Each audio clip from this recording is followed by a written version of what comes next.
দুটি আমল একজন মোমেন মুসলমানের জন্য জান্নাতকে ওয়াজিব করিয়া দেয়।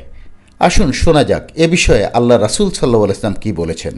হজরত হানি রাদিয়াল্লাহু তাআলা আনহু হইতে বর্ণিত আছে যে, যখন তিনি রাসূল সাল্লাল্লাহু আলাইহি ওয়াসাল্লামের খেদমতে হাজির হইলেন, তখন আরজ করিলেন, ইয়া রাসূলাল্লাহ, কোন আমল জান্নাত ওয়াজিব করিয়া দেয়? রাসূল সাল্লাল্লাহু আলাইহি ওয়াসাল্লাম ইরশাদ করিলেন, তুমি ভালো কথা বলো এবং খানা খাওয়ানোকে জরুরি করিয়া লও। অর্থাৎ আল্লাহ রাসূল সাল্লাল্লাহু আলাইহি ওয়াসাল্লাম বলতে চেয়েছেন যে, কোনো মানুষ যদি উত্তম কথা বলে এবং অপরকে খানা খাওয়ায়, অর্থাৎ আন্তরিকতার সাথে খাদ্য পরিবেশন করে এবং এটিকে অত্যন্ত গুরুত্বপূর্ণ আমল ভেবে করে, তাহলে আল্লাহ রাসূল সাল্লাল্লাহু আলাইহি ওয়াসাল্লাম বলেছেন এই ব্যক্তির জন্য জান্নাত ওয়াজিব হইয়া যাইবে। সুবহানাল্লাহি ওয়া বিহামদিহি সুবহানাল্লাহিল আযীম। আল্লাহ তাআলা আমাদেরকে এই আমলগুলো করার তৌফিক দান করুন। আমিন সুম্মা আমিন।